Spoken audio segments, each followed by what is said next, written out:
I get to the Sunday night game, Peps, I'm always like, next year I'm going. We need to go and gather around because I'm seeing this. I'm seeing beautiful football jumpers. I'm just getting excited. I've seen some photos. It's great access to the players. Quality football, which if that doesn't get you excited, nothing will. But we're going to get into all that because there's lots and lots to talk about. So, Jdog, before I get into the 5-minute review and obviously the topics that we want to talk about, you asked me, Peps, I want to take control of the show. I want to talk about something that you need to get off your chest. And so let me hand it over to you. I'm even going to put you on full screen. So thanks, mate. So you have full screen access just so everybody can see the gorgeousness that is you. Thanks, mate. All right. So first off, everyone, thank you for all your well wishes last week and checking in on how I was. Yes, a disappointing loss, but I can tell you that my absence was nothing to do with Port Adelaide kicking themselves out of the game against Melbourne. As disappointed as I was, happy for Peps. We did have a bit of banter during the week, but I was fine. But Peps, it's a bit of a long one. It's a bit of thank you for the patience with the people here, part of our show, but also to you. Here's the reality of it. Last week I was sick, so there was absolutely no way that I could do the show. The week before that, when we had to change our schedule, it was because my kids woke up. I've got 3 kids under 5 years old, and sometimes, as you know, with kids, life can go sideways quickly. And unfortunately, that's what happened with our show. So, Peps, what it is actually for you.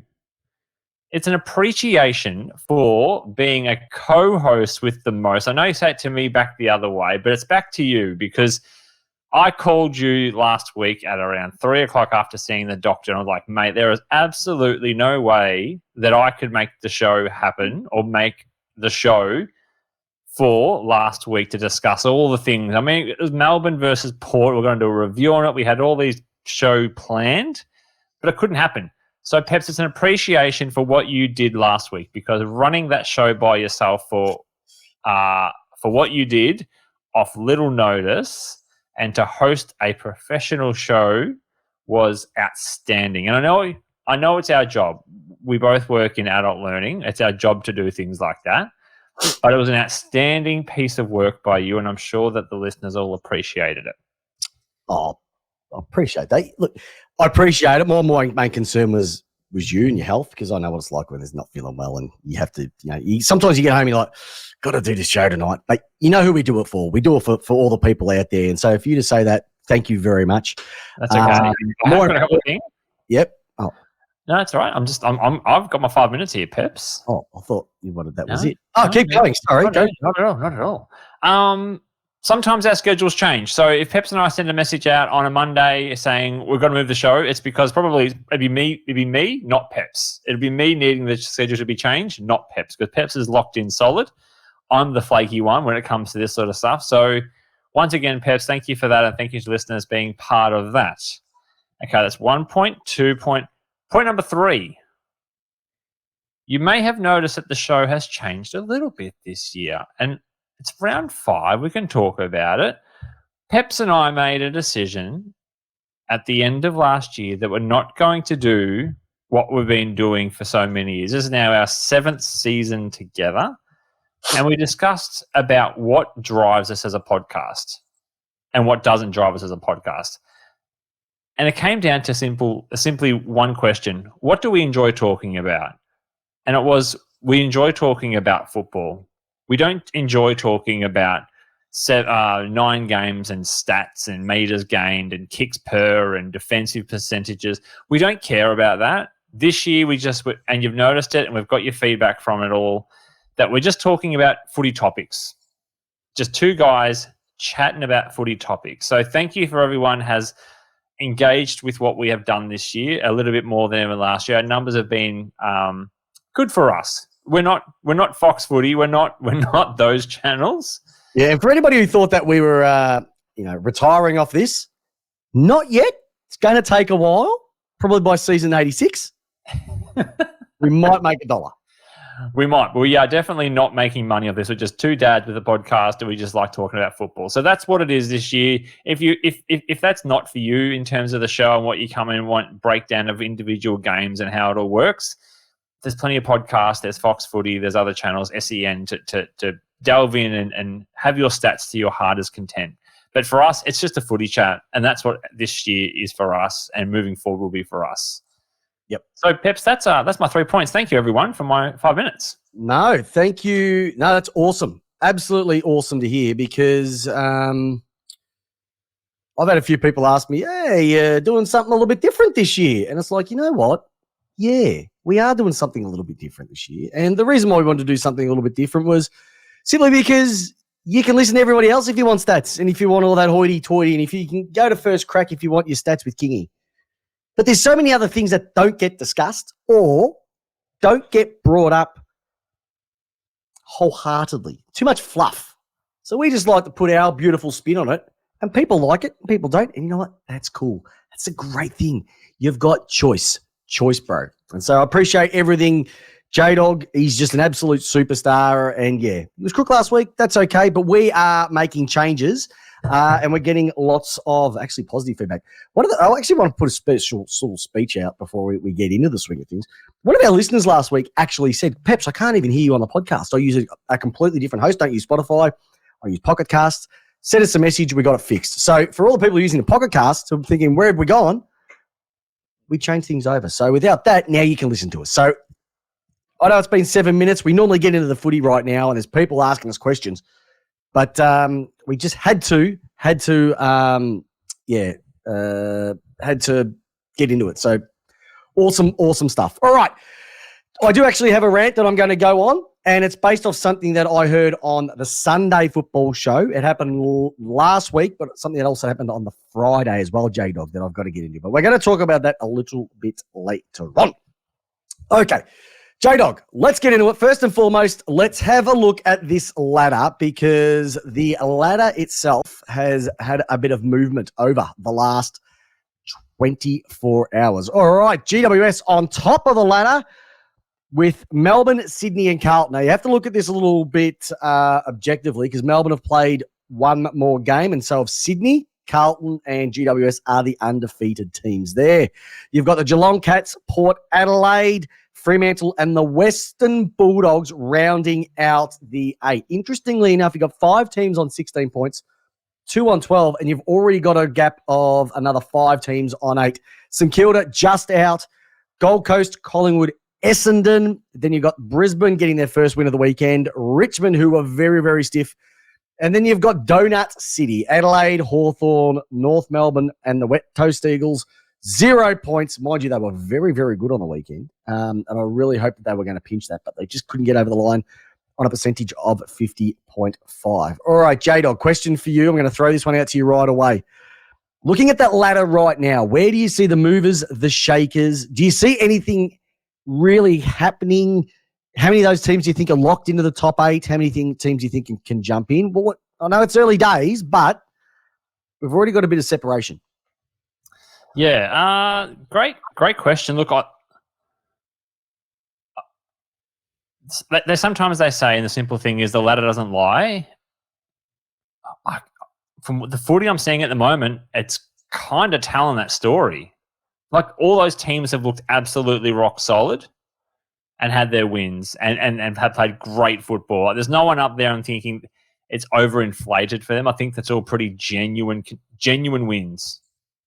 Yeah, I'm looking at it now going, they've all been good wins. Let's be honest, GWS haven't really played anyone except for Collingwood. They've played North. They've played West Coast. And who's the third one that they've played? Which wasn't much chop either. So, but they are playing great footy, so we'll keep that. Melbourne, they'll be interesting. This week's game will be an absolute rip snorter, which we'll get into very, very shortly. I reckon maybe 6 out of those 8 are locked in, and I'd almost go the first 6. Yeah. I reckon the first 6 are locked in already. Western Bulldogs are probably the ones that I'm probably thinking are the shakiest. Yep. And I think it's either going to be Collingwood or GWS to jump in.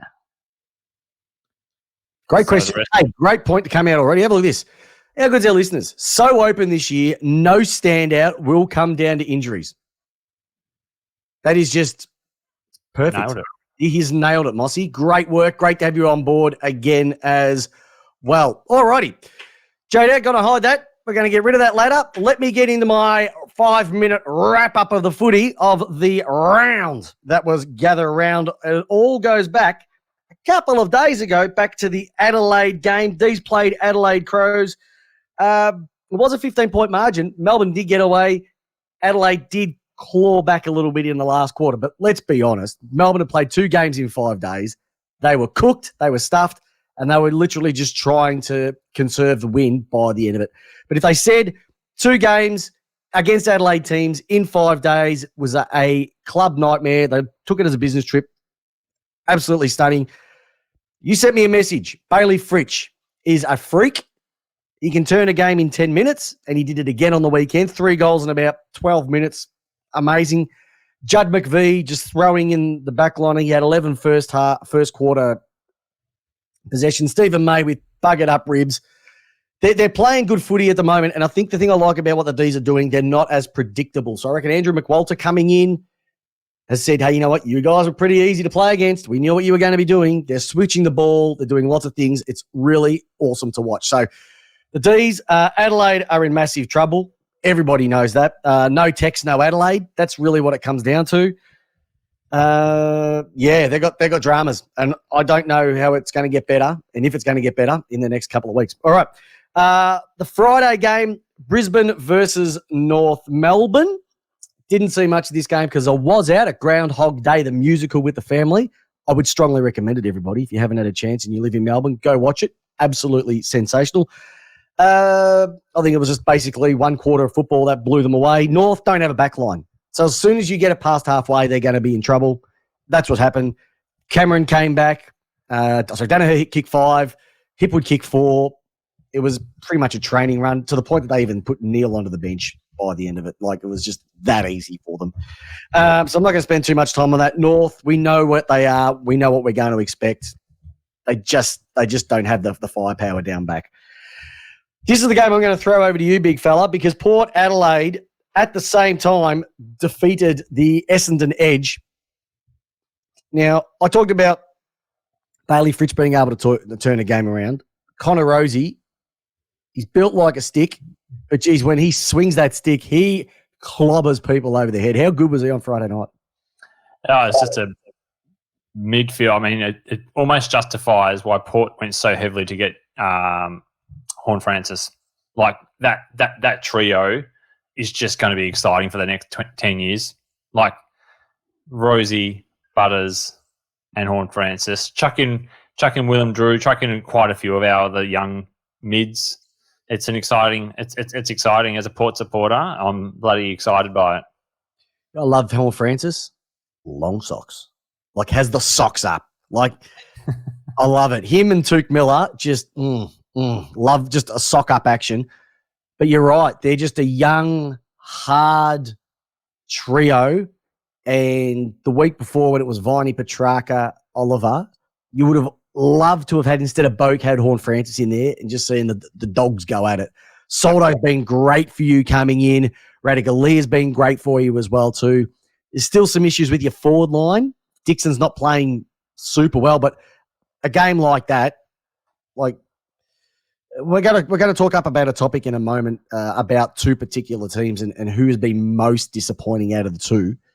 But gee, Essendon, like, for all the talk that they've thrown up, they just don't serve it up. Their midfielders are pretty much one-paced. They've got no aggression in there. Zach Merritt, so much love for him. He is just holding that midfield up. And that they are the Casper the Ghosts. 1 minute you can see them and they scare the crap out of you, and then next minute they disappear and you don't see them for ages. Like, which Essendon's going to turn up? I'd hate to be an Essendon supporter right now. I'd be scared of an Essendon supporter. Yeah. Can I put it out there? Yeah. To all the Essendon faithful, do you have a bit of Draper fatigue? Is Draper living up to your standards? Because from a small pocket of people, of Essendon people that I speak to, he doesn't do the basics well. he doesn't chase, doesn't tackle, refuses to get involved in the game, and they're sick of him playing like a millionaire footballer with $10 in his pocket. They're sick of seeing it. Do you know what we should do? Remember when Mr. Burns came out to Darryl Strawberry and said, cut those sideburns? He needs to cut his hair, because if he cut his hair and, stops a bit of the look at me. But they are, look, you just have a look at their teams and Gresham, he's been a great pickup for them. Kicked 3 on the weekend. Perkins, injured again. Stringer, 1 goal, 9 possessions. Doesn't do enough. Harry Jones, doesn't do enough. Draper, doesn't do enough. Hind, doesn't do enough. I could go through this entire list of Essendon players, and Caldwell had a good game. Cox and Dersma, at least they're having a go. Like, Dersma's pulling his weight, but it looks like if they're wingers. They're essentially wingers. Essendon originals, they're not doing anything. Goldstein makes no sense why they got him. I should only use him as a backup. Heppel's still trying to pull his weight off halfback. Langford, I'll give him a pass mark because he's been really good for quite a long time for Essendon, outside of Peter Wright. Didn't do anything on the weekend, so I'll give him a... But Laverde was down. Nick Martin had another 35, but I don't know how many of those were kickouts.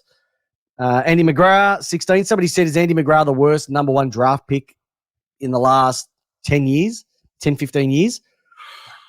It's an interesting one when you throw Jack Watts in there. No offense to Jack, but Parrish, Redmond, they're the same, mate. They're same. I'd be, people say that I pick on Essendon quite a fair bit. Mate, I don't have to pick on anything when you go down by 69 points against Port Adelaide, who were beaten by the D's on their home deck last week. And then when you see what happened on the Saturday afternoon when West Coast had a massive crack against Sydney, I just don't know whether it was a neutral ground. I don't know if it was West Coast just trying something different. Harley Reid is a freakazoid. Like, is he their best player already? That was being thrown around a little bit. I love his fend-offs. I love the way that he attacks the ball.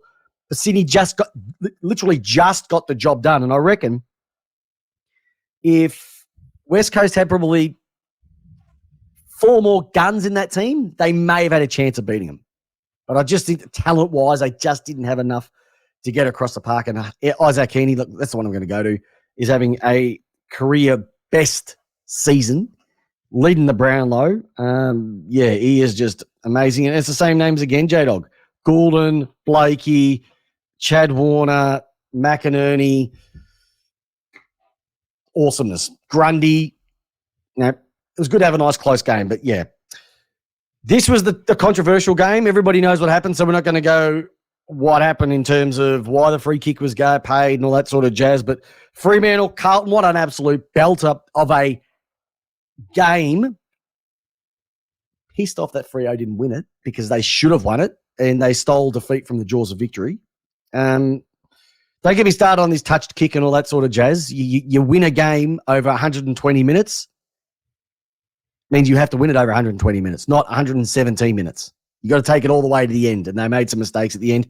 And Carlton, like they do, is just they've jumped on it. I think is that their 10th game in a row where they've won by less than 10 points or 10 points or less. Something like that, yeah.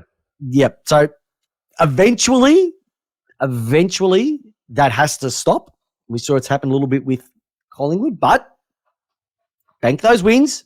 When you're winning, you're grinning, and when you're losing, no one talks about it. So Fremantle got a bit of work to do there, but they have. Jackson was better. The young bloke that they had on the wing, I can't remember his name. Carter? Connor? Something right. Sharp. Not even close. Sharp. Absolute ripper as well too. So they got some width there. Their forward line, once they get that humming with a miss, Tabernar and the other big guy as well. A miss. Oh, I know his name is off the tip of my tongue. They're going to be all right as well too. I do think they've missed Lockie Schultz though. They haven't had anybody to come in and come up at his feet. Doggies versus Cats, another belter, 4 points. Doggies probably played the best they have all year. If anybody wants to tag Jeremy Cameron, please put your hand up. Like, how can he have 30? How can he have 30, J-Dog? What's your forward having 30? It reminded me of Richo on the wing when he almost won the Brownlow. That's what it was like many, many, many moons ago. He was just everywhere. Was Stengel's mark a mark? You've got to control the ball all the way across the line. not just touch it first. You got to hold it across the line. So I think that there's something there. They seem to be changing the rule of the week again, but good game. That's what footy's all about.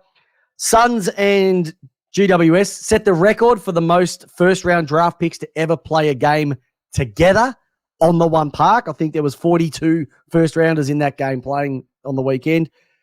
Jesse Hogan's a freak. Flanders is a freak. Cornelio's just a gun. Noah Anderson, who I picked for the Brownlow, gun. Wits, 38 hit-outs again. Toby Green, 5 goals, 1. Did he get a week? Do we know if he got reported or if he's got a week for that yet? Does anybody know? I'm not too sure if it's been announced at this particular moment in time. GWS did what they had to do, and you can already see the Damien Hardwick effect is already making a difference to Gold Coast. And yep, I know we say give them a bit of time, but they are stacked from end to end, and they are going to be awesome sooner than later. So when it hits, don't worry about the orange tsunami. The sunburn is going to kill everybody. Tigers versus Saints. Tigers got out to 5-goal lead. The Saints decided to have a second quarter for the ages, kicking 6, tying it up, and then were able to scrape across by 7 points at the end. Did you see Max King's goal from the boundary? Check side? No. Oh, very Jdog. Get on the highlights. Absolutely gorgeous. Absolutely gorgeous. Shai Bolton, I said he was a bit of a downhill skier a number of weeks ago. Stuck it up me a little bit because he played an absolute corker as well on the weekend, a bit of dusty action. Richmond, they're not as bad as people think, and I think they're actually a little bit better with no Tom Lynch in the team as well too. We've also got Collingwood versus Hawthorn. What a game as well. 5 points in that one. Hawthorn really took it up to Collingwood. I think it says more about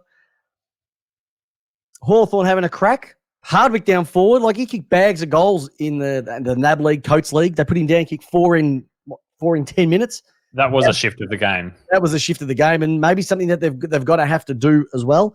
Hawthorn are young. You expected Collingwood to win by a hell of a lot more, but I'm still not rating Collingwood at the moment. They're not right. They're just not where they need to be. They are like Brisbane a little bit. So from the quality of the games, well, 5 games less than 15 points or 15 points or less when it came down to the overall margins. But from a tipster's perspective, like I know a hell of a lot of people who picked 9 on the weekend. I picked 9. My daughter picked 9. So it wasn't hard from a tipster's perspective, but I think the quality of the game and the gather round in all is it's just going to get bigger and bigger and bigger. I think it's something to do with Adelaide. They've got the test down there. They've got the live golf.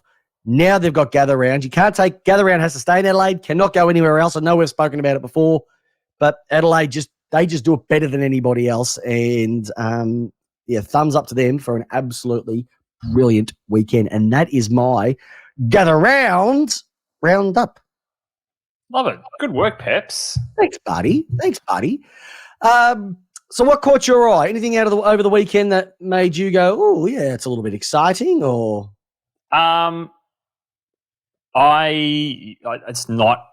not going to die on this cross, Peps. Yep. But how great was it seeing all the regional ovals, just standing room only or temporary scaffolding put in for the stands? That to me was absolutely top shelf. Top shelf. And I think people can relate to it. So for all the people who are watching this, who have played in the Essendon District Football League, there's a team that we play against called West Coburg. Now, their wings reminded me of the Norwood ground. Straight. They got straight wings all the way down. There's no width to their ground. And when I saw that, I thought that's a bit of a joke. But it's both sides. It is straight. And I'm sitting back going, that is gorgeous. That is what footy's all about. Doesn't have to be perfect. You adjust to the ground that you get on. 1 minute's longer. Some are wider. Some are thinner. Deal with it. Absolutely. It was great. It was great. And it showcased everything of what Gather Round is, which really is a festival of football. And I think Adelaide just pulled that off better because of the size of the town it is. Like Melbourne has 5 games of football every week. And it gets lost in Melbourne. Like, let's be honest. Like AFL, from people were saying that they were hopping off at Adelaide Airport, and from the minute you go off the airplane gates, there were banners, footy jumpers, flags. It was everywhere. That's amazing. And I think the other thing that people have said too was just the access to the different teams, access to the players. Like the players knew that there's going to be people all around us. The number of photos we saw people just in the random streets with living legends, with current and past players, commentators, you name it. It is awesome. I know rugby league have started it, but they play all of their games at the one stadium. I think it is up at Gold Coast, whatever. I think the way that we've spread it out is really, the double headers are awesome. It's just, I don't think anybody else can do it. Perth can't do it. It's too far for everybody to go. Queensland, I think the way that Adelaide have done it and the fact they're going to have one in the Barossa next year, they've already marked that one off. It's just going to be awesome.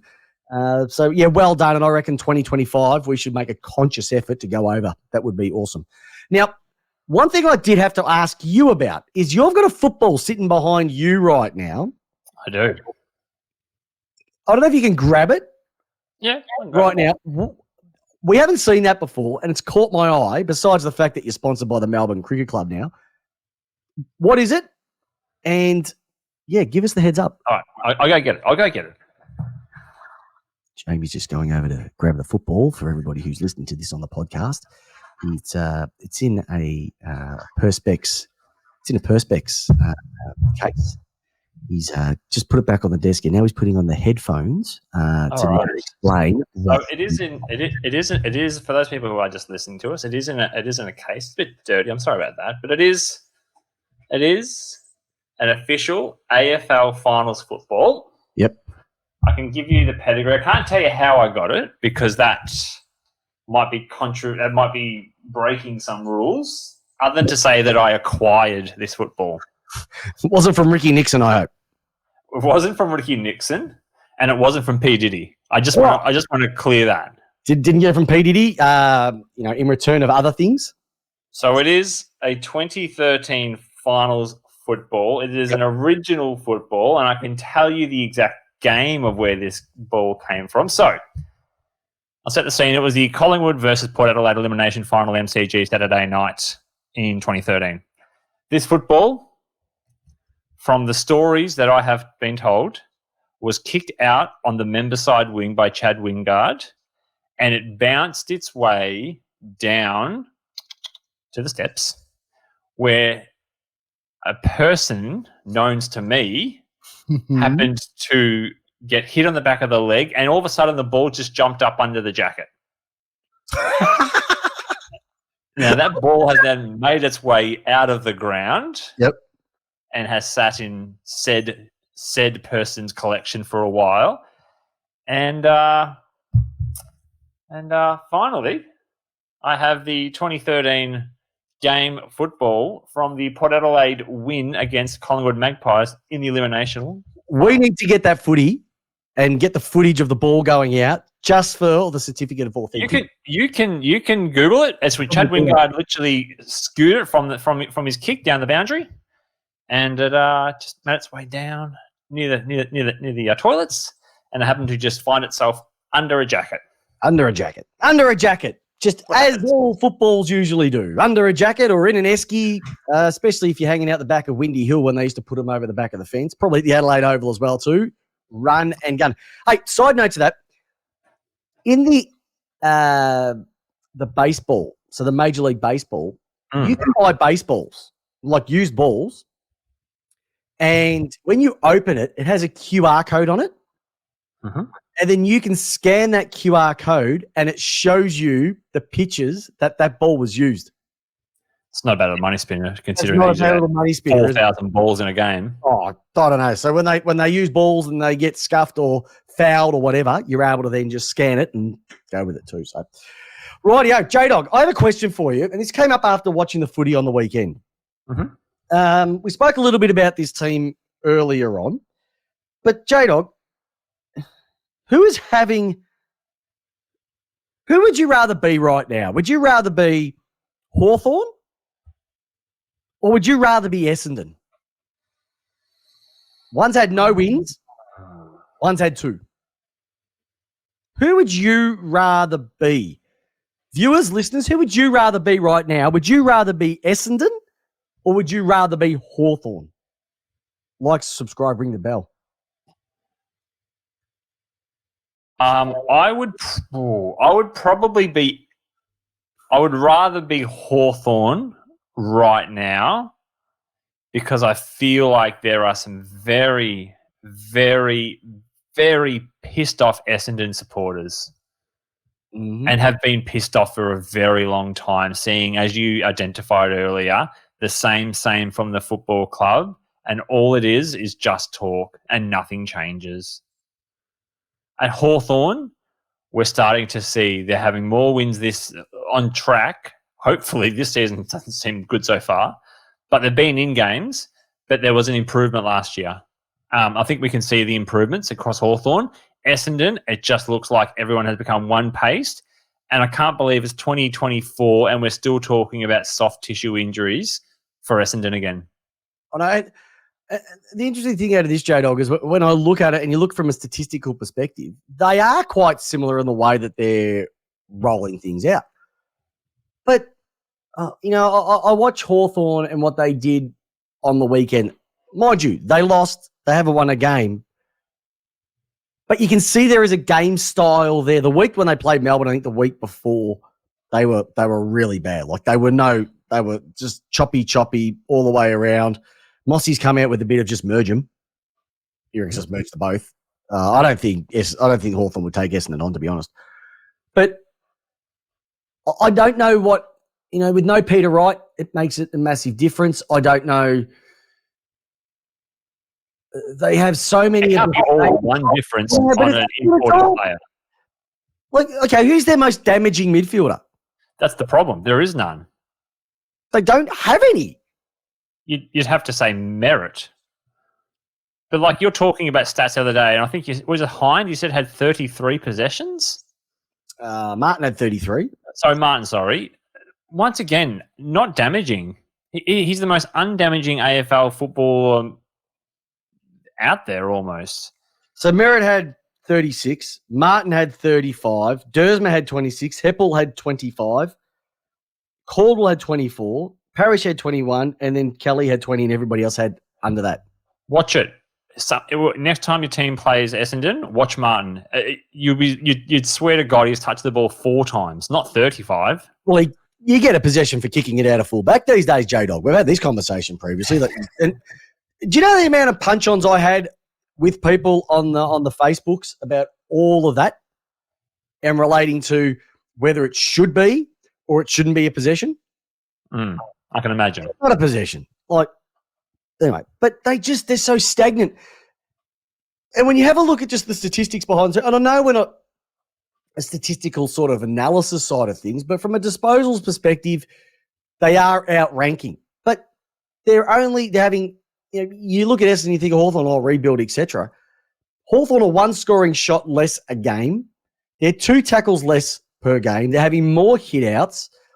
The frees 4 are about the same. Hawthorn are giving away more free kicks. Now, that's understandable because if you're second of the ball quite a fair bit, you're going to give them away. Also, if you're a backman and your player's too strong for you, you're going to hold, you're going to put the arm around. It's just habit. So there's issues there as well too. But from an inside 50s perspective, they're getting more in there. Okay. They've got more contested possessions than Essendon. They've got almost the same when it comes to effective disposals. They've got a better disposal efficiency. Their clangers are exactly the same. They have more contested marks, more marks inside 50s. Essendon do have more clearances. They get more stoppage clearances. It's just, and even like from a 1%'er's perspective, Hawthorn have more as well too. I could keep going all the way down. It is unbelievable. Meters gained, less turnovers, more intercepts. So, based on the numbers, and we said we don't want to focus on the numbers, Hawthorn are having the better season. But they haven't been able to get the reward on the scoreboard yet. And Essendon have been able to do so. They've got that win, that great win last week against St Kilda. And then obviously a win earlier in the season. But outside of that, one team's talking it up and the other one being Hawthorn are just going along with it. I would be shattered. And 2004 since they won a final, Jdog. It's 20 years ago. You've got to get over the baby bombers. You've got to get over 2000. All right? Move on. Please, people. And they keep saying they're a big four. All right, I'll throw it to you this way. Are they still a big four team? I don't. My brain's biased to say yes, but I think Peps. It's not the generation of us who are saying this anymore. I think the generation of us are saying, "What the flipping hell, Essendon?" Just say it. What the fuck is going on with them? No, literally, it is getting that serious. What is going on with them? Like, I thought that they were going to play, close to finals this year, but they've done it again to their supporters. They've done it again.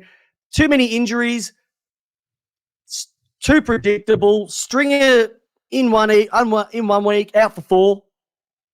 Yeah. No speed. No, there's no speed across the ground for that team, and it hasn't been forever. No. Anyway, so yes, I would rather be a Hawthorn than an Essendon Peps right now. But maybe it's just me, Peps. What are you? I'm Hawthorn. Yeah, I can see what they're doing. Listeners, what do you think?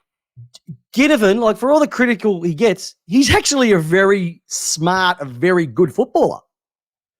Chol has a crack every week. Mitch Lewis has a crack every single week. All right.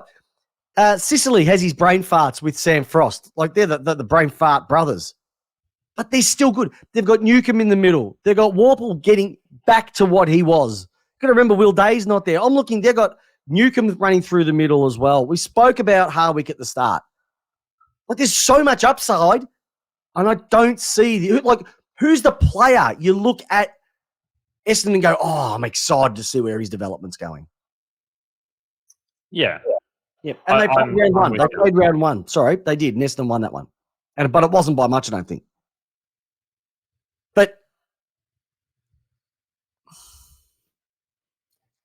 it's just the club that comes out with trendy words to describe their football that doesn't actually mean anything. And this week, Friday night, they get the prime time slot against the Bulldogs, who have come off a great win. Oh, sorry, an amicable loss, if that makes sense, on the weekend against Cats. They will get slaughtered by them. And then the week after, they play the Crows in Adelaide, and that's a Friday night game. That's one where the broadcaster should call up and go, can we change it? Maybe put on some home improvement reruns or something? Big couple of weeks for Essendon coming up. Yep. It's coming in off the chat. Mossy's saying definitely the Hawks. Buzz, is great to see him on board, mate. Your boys were stiff. Your boys were great on the weekend to get that win and come back. So awesome to see, Buzz. Great to have you on the show, as always. But yeah, it's just so frustrating, and I'd love to hear from the Essendon supporters what you think, because I know you keep saying every week that you get stuck into us left, right, and centre, and we get stuck into Essendon, but that's just the way it is. It's just very disappointing. It's very disappointing. J-Dog, I have to say something, and I've got to get this off my chest. Sunday footy show. I love watching the Sunday footy show. It's great. It's a little bit like us. They don't take it seriously, especially the start. And what caught my eye is something that always gets me a little bit excited. And I was interested to see the blowback that Kane Corns got from Luke Darcy about comments that he's made previously about Cochin and Selwood and the way that they are on the TV, and a few other things he said over his time. And he's there to cause controversy. He's trying to be a bit of a Piers Morgan, etc. about that. And can I say this now? Looking down the camera to all the viewers right now, I love Kane Corns. I love him. And I'll tell you why. He says what he feels, He doesn't care what other people think. Most of the time, actually more than most times, he backs it up with statistical analysis. He does not get sucked into the right here and right now. And what makes him different is that if he just says that he gets something wrong, he admits it. And if you remember last year when he was getting stuck into Ginnivan about his ducking, etc., and then Ginnivan came out and won the Anzac Day medal, I think, that year. What did he do? He went and dyed his hair. Do you remember when he did that? Yep. Now, there's a guy who comes out and says, yep, I got that one wrong. Too many other backslapping reporters and backslapping broadcasters sticking up for their mates when the quality of what they've served up has been absolutely putrid. Maybe have a look in your own backyard. The quality, now, just because Cotchin was a 3-time premiership captain, just because Joel Selwood played in 4 flags, does not make them automatically commentators. I don't know where this fascination comes from. Just because they were great on the park means that they can talk about. They're boring to listen to. And the quality of what they did, which was standing in front of a green screen with half their body cut off, looked amateur hour. Like what we roll out every Monday night looks so much better than the footage that they were showing. And the fact that they took that personally just goes to show how much of their own BO that they sniff every week. And so for Kane Corns, you continue to do everything that you do. Stick up for the little person. And also, don't get sucked into because it's because you might put a few people off. We need more people like you to tell it how it is and not to hurt other people's feelings. Yeah. Here's my opinion on that whole piece of like ex-players coming in to commentate on games and stuff. You can't do both. You can't do both roles of being your mates and also to give to the public your honest opinion about stuff. You've got to pick a role, and I think that that's where those two in particular are too close to it still because they're trying to be best mates with their footy player mates, and they don't want to hurt people's feelings by saying what they honestly feel about it. Listen to commentators when they're about 5 or 6 years removed from the game, when there's probably been a list cycle through their club, and they become a lot more passionate and emotional about their own team. They just talk about it and the problems that they're seeing. Yep. And so when I hear him say things and goes, look, I don't rate him. I think he's a joke. I think that he needs to work harder. I think that don't get carried away by one game. The perfect one was a number of weeks ago when Harry Mackay had a great game in front of goals. Oh, he's back. And I was like, well, hold on a second. That's his job. His job is to kick goals. He's on close to $1 million a year. He kicks goals. He was just doing his job. Like, don't get excited for the fact it's 100% true. Like, I think we get a little bit blown up by all that sort of stuff. And the whole superstar, I love it when he goes, well, they're not superstars. Only a few people deserve to give that moniker. So we need more of him and less of the backslapping, because I tell you what, you listen to the backslapping on the Channel 7 commentary every week, and there's a lot of people tuning out for it. Because to the point that SEN brought out an app that allows you to sync the footy and not have to listen to BT and JB because of all the fluff. Although, can we just give it? I don't know if you've done. Have we done this yet? I don't think we have. An appreciation for Matt Hill. Oh, Matt Hill, Alistair Nicholson as well. Yes, as well. Yep. Just footy. Just calling the game as the game is, not adding in all your superfluous and your halftime stories and stuff in. Just calling the game play by play as it happens. Beautiful. And just like us, let it breathe. Let the game breathe in front of your eyes. We don't need you yelling out crappy names and shitty jokes and it's actually, Peps, what you've said there just reminds me. It's almost like the old Batman where it used to be like pow and punch, like BT chiming in with that bullshit. Just let the game. The game is the theatre. And the game is the spectacle, not you. And they think that people are tuning in to listen to him, and it's absolute crap. Hey, can I say, whilst we've been throwing all that out, the chat has gone absolutely berserk.